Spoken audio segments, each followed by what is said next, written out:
Welcome back to African Colonization TV and Biafran History. Let's look into what is really going on in this country. The situation of Nigeria, it is now beyond repair. There is no any way again you can fix it apart from division. No any other way. So no matter whatever people like, let them come and talk and tell you that unity is indivisible, is this, is that. You cannot fix Nigeria. The only solution is for you to let those who want to go and develop themselves, and you who want to remain in one Nigeria and die in one Nigeria, then you create that your one Nigeria vacuum and remain there. In fact, the atrocity and the thing that is going on in this country, it is beyond what human being can even be thinking of. I tell you, according to the headline, it says Trump announces fresh plan on Nigerian Aso Rock, Tinubu in panic as plot exposed. So now Donald Trump, he has now come out to make another new plan on Nigerian government and the insecurity that is going on in the country. And since they went to Washington DC to bribe him and to close their mouths, and then the other day he came out and said that he has defeated Boko Haram, he has defeated the bandits and the Christian genocide in Nigeria. I believe and I see many people debunk it and many people attack him. And you will not blame him much because all those things it is done by the Nigerian government. They are the people that is planning all those things, that is fixing all those things. Now, the school in Borno State had been adopted, kidnapped, and also the attack that happened in Benue. In fact, in this video, you are going to see everything and you're going to watch it. Don't skip any part of it. As about to watch, like, subscribe, and share for everyone to see things going on in this country so that you will understand what we are saying every time, that Nigeria is beyond repair. No anymore again than to let people to go their free way, raise Mazam Kano and let him go and build his people and build your people in your one Nigeria and let peace reign. Watch and see things we are telling you. Struck. The soldiers were not around when the terrorists invaded. They came in large numbers, firing sporadically, causing panic everywhere. They took away students, writing NECO, and their teachers. The spokesperson of the Borno State Police Command, Nahum Daso, confirmed the incident and acknowledged that several students are still missing following the raid. In a recent exclusive recently disclosed, however, more details have emerged on recent attack where on Monday, where there was a mass abduction of these students and candidates sitting for the ongoing National Examinations Council. In an exclusive interview, a source who is a senior security agent provided a minute-by-minute account of how suspected Boko Haram insurgents disguised as members of the military and the newly created Forest Guard security outfit stormed the town, abducting an unspecified number of candidates and a teacher, while they shot another teacher in the neck who died as a result of that intensive injury. According to the source, the attack occurred between 9 a.m. and on Monday, just as students were preparing to begin their NECO practical examination. The government day secondary school where the attack occurred is situated less than 500 meters from a military base located inside the Federal Science and Technical College in Lassa. The source explained that the students of the Federal Technical College had earlier been relocated to Michika, a neighboring Adamawa state, because of persistent insecurity, leaving only the secondary school operating in the immediate vicinity of the military camp. According to the source, villagers reported that the attackers arrived wearing military camouflage and forest guard uniforms, giving the impression that they were indeed legitimate security personnel conducting a routine patrol. They went straight to the school, they cordoned off the entire school, abducted an unspecified number of students, which led to the death of one teacher who was shot on the neck. The Federal Ministry of Works has announced a ban on commercial motorcycles and tricycles on the Lagos-Calabar Coastal Highway. The restriction, which takes effect this week, was announced in a statement on Sunday by the Federal Controller of Works in Lagos State, Mr. Olufemi Dare. Dare said the decision was introduced to protect the newly constructed superhighway from misuse and deterioration. He explained that the measures were necessary to preserve the road and ensure its long-term sustainability. The Federal Controller also warned that indiscriminate parking of trucks and articulated vehicles would no longer be permitted. The ministry also prohibited the indiscriminate disposal of refuse along highway corridors, describing the practice as unacceptable. Security operatives have rescued 7 of the unspecified number of students sitting for the National Examination Council at Lassa Secondary School who were abducted this morning. This was confirmed in a test statement by the presidential aide Dada Olusegun. VOP News understands that the security operatives who carried out the rescue operation included the army, police, and local civilian joint task force. You do know these gunmen suspected to be Boko Haram and ISWAP fighters today attacked Government Day Secondary School Lassa in the Askira Uba local government area of Borno State. A teacher who was killed in this attack while others sustained injuries and other students were abducted. Confirming the incident, the Borno State Police Command ASP Nahum Daso said some of the students, however, were still unaccounted for. Daso says security operatives, including the military, civilian joint task force, and the area commander in Askira Uba, had begun a coordinated search and rescue operation. He said the team was combing the surrounding forest to rescue the abducted students and arrest the attackers. Meanwhile, 76 commanders of the Islamic State of West Africa Province ISWAP have surrendered to the Nigerian military. The spokesman for Operation Hadinkai, Captain Mohammed Goni, disclosed this in a statement today. Goni attributed the surrender to the intensified air and ground offensives against terrorist enclaves in the northeast. According to him, the terrorists abandoned their camps and surrendered to troops due to sustained military pressure backed by intelligence-led operations. A former military governor of the old Kano State, Colonel Sani Bello, retired, has claimed that the federal government knows the locations of notorious terrorist leaders and possesses the capacity to eliminate them. Bello asserted that Nigeria has the intelligence, equipment, military capability required to confront armed groups respectively. He made the claim in an interview recently over the weekend. He urged the federal government to integrate police personnel into military operations and recall retired soldiers to strengthen the fight against banditry and insurgency across Nigeria. Bello insisted that Nigeria has intelligence, equipment, military capability required to confront armed groups effectively. The retired army officer and diplomat who governed the old Kano State between 1975 and 1978, however, commended troops on the front lines, saying they were overstretched because of the scale of insecurity across the country. Drawing on his experience during the Nigerian Civil War, Bello recalled how the country rapidly expanded its military strength by recruiting personnel from the then native authority police known as Yandoka and recalling retired servicemen. According to him, police officers would require only limited additional training before deployment because they already possess basic military discipline. Now, in a very recent development, however, a situation has evolved where members of the Nigerian government has disclosed to the government as to where they intend to go about activities concerning insecurity. In a recent development which showcased the members who had been captured by the Nigerian military, the president had disclosed that one of the measures to effectively curtailing this is to recruit more members into the Nigerian military. President Bola Tinubu said the time to risk the lives of Nigerians is no longer anymore, as the government is well concerned to ensure that terrorist activities no longer continue to be the order of the day.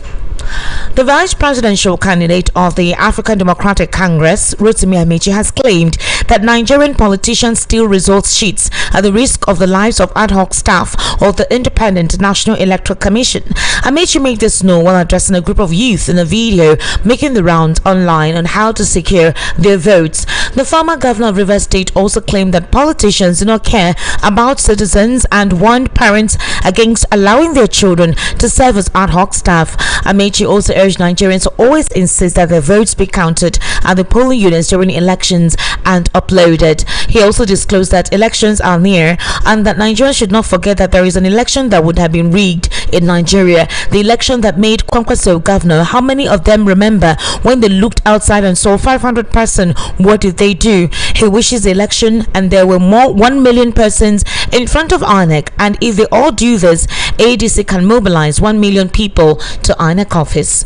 You're currently listening to the World News right here on Voice of the People 90.3 FM. We'll take a very short break. When we return, we'll take more news and head into a news analysis segment. To kindly stay with us. The Federal Executive Council, chaired by President Bola Tinubu, has approved a comprehensive reform of the National Youth Service Corps, marking a significant step towards overhauling the 53-year-old National Service Scheme. The development was announced today by the Minister of Youth Development, Ayodele Olawande, after the FEC meeting held at the Presidential Villa in Abuja.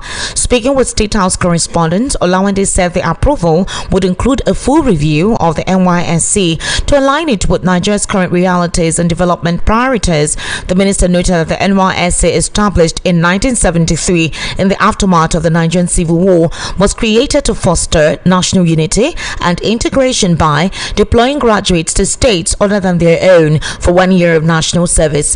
According to him, the scheme has, over the past 53 years, contributed significantly to bringing together young Nigerians from different ethnic, religious, and cultural backgrounds, thereby strengthening national cohesion. However, he said the passage of time and changing national needs have made reforms necessary. In the meantime, the Nigerian journalist Rufai Sani has alleged that the lawsuit challenging the registration of the Nigerian Democratic Congress was filed by a faceless group 2 days after the former governor of Anambra State, Peter Obi, joined the party. Oseni, during the morning show on Arise, said Peter Obi officially joined the NDC on May 3, while the suit seeking to nullify the party's registration was instituted on May 5. Oseni said that the registration was orchestrated to weaken the opposition ahead of the 2027 general elections, stressing that the timing of the lawsuit raises questions. The broadcaster said the latest development with the NDC followed a familiar pattern, citing the court proceedings involving the African Democratic Congress. Hosseini further urged the Independent National Electoral Commission (INEC) to issue the necessary code to enable the party to upload the required documents, warning that any action pursued as limiting opposition participation could undermine public confidence in the electoral process. And still on the world news at 6, with this development coming up as well, a former APC chieftain, former Deputy National Publicity Secretary of the APC, Timmy Frank, has accused the presidency, the Independent National Electoral Commission, and elements within the judiciary of planning to remove the African Democratic Congress from the 2027 ballots. Frank raised the alarm in a statement as well today. He claimed that credible information that reached him indicated that the ADC had become the principal target of a coordinated plan aimed at crippling the opposition and entrenching a one-party state. Frank warned that any attempt to exclude the ADC and its presidential candidate Atiku Abubakar from the election would amount to an assault on democracy, capable of plunging the country into chaos and anarchy. According to him, the Nigerian Democratic Congress is merely being used as a decoy, while the real objective is to ensure that the ADC and Atiku are not on the ballot in 2027. He therefore claimed that the information was passed to him by a top source within the presidency who, according to him, expressed concerns over the implication of such a move and the damage it could do to Nigeria's democratic image. He urged Nigerians to remain vigilant, closely monitor what he described as a dangerous pattern being orchestrated by the ruling party and its alleged determination to retain power by every means possible. Now, the APC, the National Working Committee of the APC, has reversed the outcomes of several Senate and House of Representative primaries across constituencies in Ondo State, stripping 8 candidates of their tickets and handing them to new nominees. This reversal followed the consideration of appeals filed by aggrieved aspirants after the earlier primaries. The National Working Committee reviewed reports from its primary election appeal committees and approved a new list of candidates in line with the Electoral Act and guidelines of the Independent National Electoral Commission. In a letter dated June 29, 2026, addressed to the INEC chairman, the party submitted its final list of senatorial and House of Rep candidates for the affected constituencies. The letter was signed by APC National Chairman Professor Nentewe Goshe Yewata and National Secretary Senator Surajuddin Ajibola Basiru. 2 of Ondo State 3 senatorial seats saw new candidates emerge from the review. And still on the world news at 6, we have this development indicating methods through which the Makban leader who was murdered in Benue State, well, an unidentified Fulani man has issued strong threats over the killing of the chairman of the Miyetti Allah Cattle Breeders Association of Nigeria, Makban, in Benue State, Alhaji Ado Riksu Mohammed. Well, the man, whose identity has not been confirmed, warned that residents of Benue would regret the killing of the Makban leader and his associate Yakubu Isa.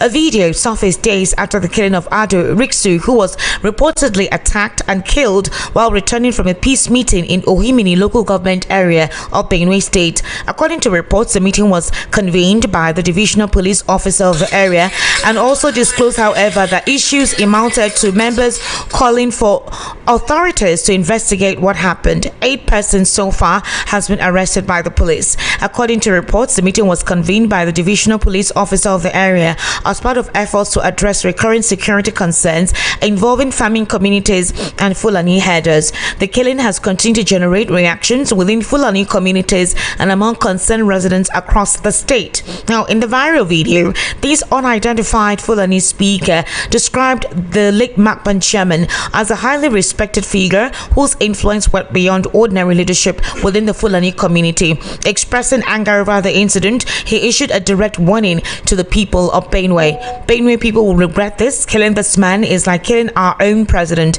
It would have been better to kill the president and the national security advisor Nuhu Ribadu than to kill this man. The speaker further claimed that the late Ado Riksu played a major role in preventing violent clashes and promoting peace between herders and local communities in Benue State. According to him, the slain Makban chairman was instrumental in resolving several disputes and ensuring calm in troubled areas. I currently have Barrister Darlington Agumo right here with us in the studio. He's our analyst of this evening on the World News at 6. Barrister, good evening. How are you? I'm okay. I hope that the rain yesterday did not affect you at all. No. You were indoor all through. Yes. And your area wasn't flooded. How can that be? I was just advising those in Lekki to come over so that we can look for a house for them. Oh, Barrister, it was not just Lekki that was flooded. Even the mainland was flooded. So it was not just Lekki. No, I built on a dry land. Okay, fine. Thank you so much. Barrister, very quickly, you heard about the Makban leader in Benue who was murdered, and already there were swift arrests made, to ensure that there's a sense of normalcy that returns. You know how retaliatory attacks takes place, and they were very swift in getting these guys. But the residents said that if it were ordinary citizens, persons they consider to be of no import, like the Makban leader, they may not have seen such a swift reaction from the security agencies. And also there are talks that something is fishy in what happened. They were called by the police to resolve issues. While on their way back, they were attacked and the man was killed. Is it the Benue residents that should be blamed, or something suspicious occurred? Esther, you say when you want to hang a dog, you give it a bad name. For somebody of that caliber, I'm sure there must have been security around him and all that. He couldn't have gone to that place alone. Okay. So those around him should have known who did the attack. Are they Benue people or some people that are pretending to be Benue people? Because I don't see how he can go for a peace meeting and then he will be attacked. I don't see how. Maybe these people, they are laying the foundation for another round of attack on Benue people. That is just the truth. You cannot just claim that it is Benue people. You can't just claim it. Let them do the investigation, because those around this man should have known who did the attack. They should have known. It's not possible that the Benue people will attack this man. It's not possible, because this is a peace meeting, and so I don't see how that should result in an attack. That is my take on this matter. And then the way the Fulanis are reacting, Esther, it is very, very unfortunate, seriously. These people are acting above our laws. They believe that they are above our law. They can do whatever and nothing will happen. So all these years they have been killing innocent people. Who has reacted, Esther? No, who has reacted, especially in that Benue? Do you know the number of people that these people have slaughtered in Benue? Highly placed individuals in Benue slaughtered, yet no reaction, just because Makban leader died and nobody knows who killed him as of today. They are threatening Benue people. Yes, can you imagine? They are threatening Benue people. So all this while they are killing people all over the country. Who are threatening them? Yes, who has reacted? Who has retaliated against them? And so you can see the type of society we are creating, where some people are above our laws. They can do whatever and nothing will happen. It's unfortunate, seriously. Very, very unfortunate. All right, Barrister, we saw what happened today. The students were writing examination. Apparently, children are now the target of this terrorist. And we heard talks that a few minutes after the Nigerian military, the police at their security post left, that's when these guys came and attacked. That they wore the forest guard uniforms, they wore the Nigerian military uniforms, and came, cordoned off the school, did the attack, took an unspecified number of children, shot a teacher on the neck who died as a result of that injury. Now, this forest guard, they're just newly recruited. The president just formed that unit. So how did these terrorists get access to the uniforms? And yesterday we heard reports of one of the terrorists telling us that the camp, when Mr. Rabi, who was murdered or who died in the captivity of these guys, that the boys who came to attack them were his boys, and that they have military intelligence and strategic information about the military's operations, including that of the president. How do you describe the scenario? Esther, this is like we are now talking like a broken record, because these things are things that are already known to everybody. But it's self-implicating, Barrister Darlington. It's very implicating to hear such a statement by a terrorist. So who are we fighting? Esther. And now we are hearing that about 76 ISWAP commanders have surrendered to the Nigerian military. We don't see videos, we don't see pictures, we just see notification that certain persons have surrendered, and then they surrender. Then you rehabilitate them, you reintegrate them, and then you bring them back into the Nigerian military. Who gave these guys access to the military fatigue and to the forest guards uniforms? Who did? Esther, are you telling me here now that government is not aware of what you're saying? No, let us call a spade here. Are you telling me that the federal government of Nigeria and the security agents, they are not aware of this thing you are saying now? So why should I break my head over it? Esther, talk from now till tomorrow. This government is not ready to do the needful over this insecurity. Every day we hear this type of story, yet nothing is done. Nothing is done. You just said it here that few minutes after the security agencies left their duty post, the school children in Bruno was attacked, and is that not true? It has always been like that. The one from Niger State, when similar incident happened, and everybody said we are going to know, we want to find out who made the call. Even Christopher Musa said it when he was appointed defense minister. At the end of the day, what happened? Was anybody found out? Was anybody reprimanded? So we are just tired of all these stories. Talk from now till tomorrow, nothing will happen, because government is not ready to do anything. Seriously. But the president said that they have put in measures, that there are new devised plans to actually decimate these individuals. Beyond decimating them, there's strategic I say their strategic intelligence gathering to ensure that wherever those guys are based, they're completely rooted out. But my fear is this, Barrister, that it's very obvious that there are moles who give strategic formation intelligence to these terrorists, and somehow whatever strategy it is they think they have, it's not working, seems to backfire. The terrorists or the bandits already know. Secondly, these guys are precise with their attacks, almost like they know the government of the day would want to negotiate with them, or somehow there'll be a compromise. So if we're having a systemic method of utilizing this to either make money or force the hand of the government, what is it that they haven't done? What exactly have they not done? With the assistance of the United States of America, providing them with military gadgets and whatever, plus intelligence, what more is needed?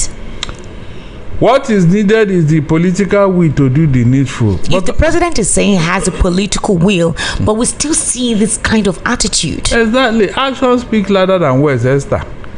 Action speaks louder than words. It is the foreign power that is even trying to save us from ourselves. A foreign power called Donald Trump. Look at the action he took.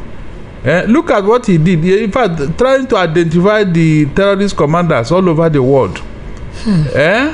Telling us where they live, their name, their house address, their passport number, their name, everything about them. Where was the federal government when these things were done? They cannot tell me that they are not aware. They just cover them up. Esther, they cover them up. How about the people that left a casino to go to Hajj? 7 of them. A state government sponsored them, Esther. Well, Barrister, Trump is saying that they have been able to curb insecurity in Nigeria, like literally claiming, justifying the eradication of terrorists who are murdering Christians. Let's listen to him. As you know, we recently struck Nigeria and largely ended the slaughter of great Christian populations.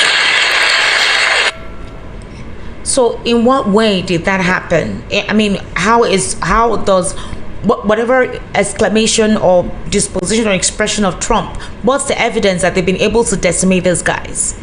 They did something, but it is not enough because, the terrorists, one of them told us here one day that if you kill 10 of them, 20 will take over, 20 will replace them. Mm-hmm. So, maybe. As you know, we recently struck Nigeria and largely ended the slaughter of great Christian populations. They have a great... Now, what Donald Trump is trying to tell us is what he was told. I am sure the so-called money Ladi Thompson was talking about is working. He's working. Esther is working. They are beginning to water down this thing. They are beginning to make it look as if the thing is not as serious as we all believe. But I thank God the Reverend Fathers from Benue and Khan have reacted, and so Donald Trump should do more. Forgetting about the money and all that, he should do more. If he's already taking the glory by telling us that they've been able to decimate these guys, they've infiltrated, they're taking the glory of having to eliminate them, then what is now there? If he's sounding this confident and we're seeing these people come here in broad daylight, take our children who are writing exams in school, so children can no longer partake in examinations, they can't go to school, farmers cannot go to their farms, persons cannot travel, you can't even go about your normal businesses. Like, there is no opportunity for Nigerians to breathe. And in 2012, the very same president himself chastised the government of the day over insecurity, over the economic strangulation, over overpaid taxes, over the supposed tax fuel removal subsidy that Jonathan was proposing at the time, over INEC, criticizing INEC as an institution of being corrupt and of being partisan, and also exclaiming that the administration at that time was supposedly fracturing our democracy. So does it feel 10 times worse, or is there something in his policy formation or what you call his renewed hope algorithm that we don't understand, that has a trajectory? I thank God they have exposed themselves, because all the things they accuse the PDP and Jonathan of, they have tripled it. They have tripled it, and they have made it in such a way that Nigerians are all aware now. Even the market women are aware of all the shenanigans of APC. And so, We don't need to stretch it further. The lies has been exposed, and that is it. As for Donald Trump, yes, Esther, let us be fair to Donald Trump and America. They did a great job. With that strike at the Borno, where they killed 199 of them. In Sakote? No. The first one or the second one? The second one. Okay. The second one, it was a very big hit because I listened to Security Council meeting in the U.S. when they started naming all the equipment they gathered from that strike. That is, they said since 9/11, nothing of such has happened. Mm-hmm. Since 9/11, America have not lifted such amount of security equipment from terrorists. And so it was a big hit for America. They took all of them to America to analyze all of them. And they were trying to atomize all they saw and everything, including the 199 people they killed. So they made a very big hit with that strike. Something Nigeria wouldn't have done, Esther. In fact, that strike devastated the network of terrorists, because all their network, all their gadgets, all the equipment was confiscated. And so it was a very, very big blow for them. All right, Barris, I will take a very short break. The World News at 6 continues. To kindly stay with us. So very shocking news. You all have seen what is going on in the country. That is why at the initial time we tell you that the best solution is to disintegrate this nation, divide it and let people go and rest. And for your one Nigeria, you can do your one Nigeria the way you want to do it, and those who want to be on their own to be on their own. But as for this called unity, is no more. It's no more. Starting from the beginning to the end is about kidnapping, buying of people, chasing away people, and kidnapping students. And the worst one is a new tactics they want to use now to buy a lot of Benue people again. You know, since all those while they have been somehow calm. That is why you have not heard anything from the Benue side. Now they want to renew that attack again and start attacking them. That is why they now went and they try to paint everything black, claiming that the Benue people have already attacked their mighty Allah leader. So all those kind of something. And in this country we are living, is the more you see, the less you understand also. Every day we see different things every day. A country where terrorists will just come out and the next thing you hear that they have putting them into Nigerian soldier and they have joined Nigerian police and they join other forces. Then another day you hear that those kidnappers, they have come again to kidnap students, to do this, to do that. It is only in Nigeria. Only in Nigeria. You will catch terrorists in 2-3 days. The next thing you hear that they have already repented. It is now for them to be reapprehended and put them into the society. That is in Nigeria. It happened. We have never seen, and I have never seen a place where it happened. Only in Nigeria. In fact, a lot is happening. That is why you see this issue of insecurity keep increasing daily. There is no day you wake up, you will not hear one news or the other. How people have been slaughtered, how people have been alive, and how villages have been burned down by these terrorists. And the government at the end, they will tell you that they don't know the people they are, that they are finding where they are. But they went to Kenya to kidnap Muslim kind back to Nigeria. They know those ones. But in this one that is here within them, they don't know them. It is very, very shocking. That is why no matter whatever you see in Nigeria or whatever they tell you the news, it is somehow shocking. Well, I would like your comment, like, subscribe, and share for everyone to see the evil, the thing that is going on in this country. So thank you for watching.